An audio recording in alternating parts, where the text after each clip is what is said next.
दोस्तों नमस्कार, स्वागत है आपका यूट्यूब चैनल एबी टेक में। आज है 29 जनवरी 2026 और जान लेते हैं आज की महत्वपूर्ण खबरें। सबसे पहले शिक्षा सेवा चयन आयोग से अपडेट है कि टीजीटी कला में नई योग्यता पर फाइन आर्ट अभ्यर्थियों ने मांगी भर्ती। प्रशिक्षित स्नातक शिक्षक कला विषय में भर्ती के लिए बैचलर ऑफ फाइन आर्ट यानी बीएफए अथवा ड्राइंग एवं पेंटिंग विषय से स्नातक को अनिवार्य शैक्षिक योग्यता निर्धारित किए जाने के उत्तर प्रदेश माध्यमिक शिक्षा परिषद के निर्णय के समर्थन में भी आवाज़ उठी है। फाइन आर्ट एवं ड्राइंग एवं पेंटिंग से अध्ययनरत छात्र प्रतियोगियों ने कहा कि नई अर्हता के अनुसार भर्ती प्रक्रिया कराई जाए, न कि इंटरमीडिएट स्तर पर प्राविधिक कला के पुरानी भर्ती के आधार पर कराई। इस संबंध में प्रतियोगियों ने अपर शिक्षा निदेशक माध्यमिक सुरेंद्र कुमार तिवारी को बुधवार को ज्ञापन भी दिया। प्रतियोगियों ने बताया कि बीते वर्षों में कुछ लोग व्यक्तिगत रूप से प्राविधिक कला कक्षा 12 स्तर के आधार पर बिना विधिवत कला शिक्षा प्राप्त किए नियमों की कमजोरियों का लाभ उठा करके कला शिक्षक नियुक्त हो जाते थे। आरोप लगाया गया कि कुछ लोग पुराने प्रावधानों को पुनः लागू करने का प्रयास कर रहे हैं ताकि प्राविधिक कला के छात्र छात्राओं को भी टीजीटी कला में भर्ती में शामिल किया जा सके। बीएफए विषय के प्रतियोगी छात्र राहुल कुमार प्रजापति, विमल कुमार मिश्र ने बताया कि केंद्रीय विद्यालय संगठन एवं जवाहर नवोदय विद्यालय समिति जैसी संस्थाएं केवल फाइन आर्ट या ड्राइंग एवं पेंटिंग से बीए अथवा बीएफए योग्य अभ्यर्थियों को ही कला शिक्षक नियुक्त करती हैं। तो कुल मिलाकर के जो बीएफए वाले अभ्यर्थी हैं, फाइन आर्ट वाले अभ्यर्थी हैं, इन अभ्यर्थियों ने कहा है कि नई जो योग्यता है उसी के आधार पर भर्ती कराई जाए, प्राविधिक कला वालों को बाहर किया जाए, क्योंकि प्राविधिक कला पुरानी योग्यता थी और नियमों की कमजोरियों का फ़ायदा उठाते थे ये लोग। तो अब ये इसके नई नियमावली के समर्थन में आ गए हैं। आपको बता दें, कुछ दिन पहले अभी प्राविधिक कला वालों ने आयोग में आंदोलन किया था और मांग किया था कि पुराने छात्रों को, प्राविधिक कला वालों को नई भर्ती मौका दिया जाए। तो कुल मिलाकर के अब दो गुट आपने सामने हो गए हैं। एक गुट कह रहा है कि नए नियमावली के आधार पर भर्ती की जाए और एक गुट कह रहा है कि पुरानी नियमावली के आधार पर भर्ती की जाए। वैसे आप लोगों की क्या राय है, कमेंट बॉक्स में बताइएगा। यहाँ देखिए अपडेट है कि 5 लाख शिक्षकों को मिलेगा कैशलेस इलाज। मुख्यमंत्री योगी आदित्यनाथ की अध्यक्षता में प्रदेश कैबिनेट की बैठक गुरुवार को होगी। इसमें 29 से अधिक प्रस्तावों को मंजूरी के लिए कैबिनेट के समक्ष रखा जाएगा। योगी सरकार माध्यमिक और बेसिक विद्यालयों शिक्षा मित्रों को बड़ा तोहफा देने जा रही है। इन्हें 5 लाख रुपए तक कैशलेस इलाज की सुविधा संबंधी प्रस्ताव को मंजूरी मिल सकती है। खास बात यह है कि ये लाभ स्ववित्त पोषित स्कूलों के शिक्षकों को भी दिया जाना प्रस्तावित है। जैसा कि आप लोग जानते होंगे, शिक्षक दिवस के मौके पर कैशलेस इलाज का वादा किया गया था। तो कुल मिलाकर के इसी योजना का आज कैबिनेट से अप्रूवल होना है। जैसा कुछ अपडेट मिलेगा चैनल के माध्यम से आपको अपडेट कर देंगे। आपको बता दें, ये योजना में 5 लाख रुपए तक आपको कैशलेस इलाज मिलने जाने का प्रावधान है। यहाँ देखिए अपडेट है कि प्रधानाचार्य पद के वेतन का तदर्थ को हक नहीं। इलाहाबाद हाईकोर्ट ने एक महत्वपूर्ण आदेश में कहा है कि तदर्थ और कार्यवाहक प्रधानाचार्यों को प्रधानाचार्य का पद का वेतन दे नहीं है, क्योंकि नए अधिनियम में कोई प्रावधान नहीं है।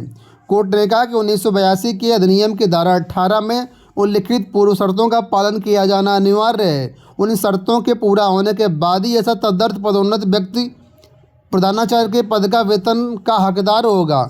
यह भी कहा गया है कि पहले नियुक्त तदर्थ प्रधानाचार्यों से वेतन की वापसी न की जाए और इस आदेश की तिथि के बाद उन्हें भी प्रधानाचार्य पद का वेतन न दिया जाए। ये आदेश न्यायमूर्ति सौरभ शमशेरी ने इस मुद्दे को लेकर के संहिता सहित कई अन्य याचिकाओं पर उठे कानूनी प्रश्नों का संदर्भ का निस्तारण करते हुए दिया है।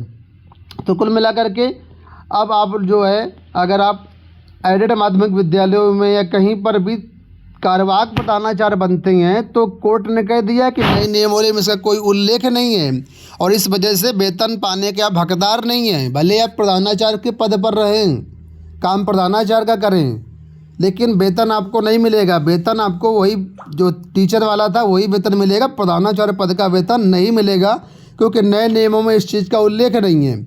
और हमने आप लोगों को पहले ही बताया था, एडेड माध्यमिक विद्यालयों में जो नई नियमावली शिक्षा आयोग की आई है उसमें कई सारी चीज़ें नहीं है।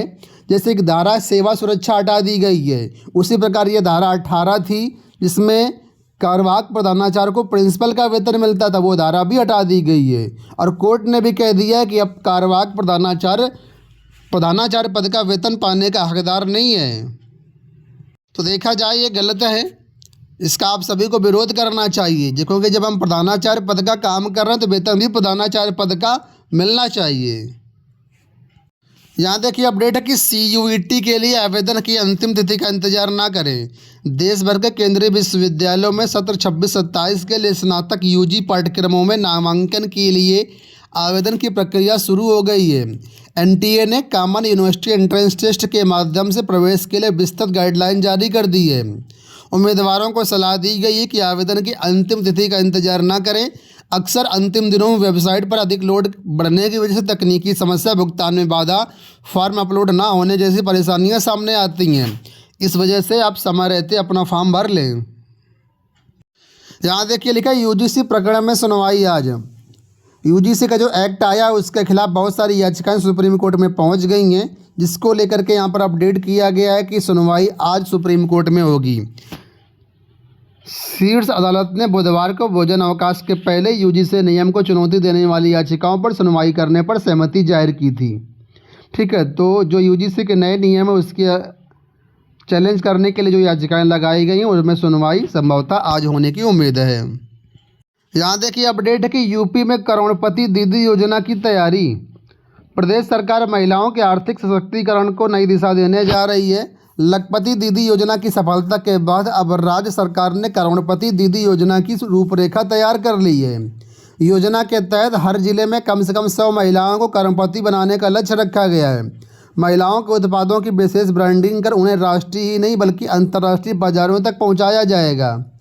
उप मुख्यमंत्री ने बुधवार को योजना भवन में प्रदेश भर के मुख्य विकास अधिकारियों के साथ बैठक की। बैठक के बाद मीडिया से बातचीत में उन्होंने कहा कि प्रदेश सरकार का उद्देश्य महिलाओं को केवल स्वरोजगार तक सीमित करना न रख करके उन्हें सफल उद्यमी के रूप में स्थापित करना है। सरकार का लक्ष्य पहले चरण में 1 करोड़ महिलाओं को लखपति दीदी बनाना है। इसके बाद प्रशिक्षण, बाजार उपलब्धता, वित्तीय सहायता और ब्रांडिंग के माध्यम से उन्हें आगे बढ़ा करके करोड़पति दीदी बनाना है। तो कुल मिलाकर के जो महिलाएं हैं इस योजना में भाग लेना चाहें तो ले सकती हैं। किसान सम्मान निधि योजना को लेकर के अपडेट है कि सम्मान निधि से जिले के आधे से अधिक किसान होंगे वंचित। तो ये जिले जो अपडेट है वो तो पटना की है, लेकिन ये सेम हाल सभी जिलों का है। उत्तर प्रदेश में भी यही हाल है। ठीक है, कारण क्या है कि यहाँ पर KYC वगैरह होता है तो बहुत सारे किसानों की KYC नहीं है, जो इनएलिजिबल हो जाते हैं तो उनको समय से जो राशि है नहीं मिल पाती है। तो अगर आप भी किसान सम्मान निधि का पैसा पाते हैं, घर में कोई पाता तो समय से उसकी KYC कराना सुनिश्चित करें। दोस्तों ये हो गई आज की सारी सूचना है। इस वीडियो में इतना ही। इसी तरह के वीडियोज़ के चैनल को सब्सक्राइब कर लीजिए। धन्यवाद।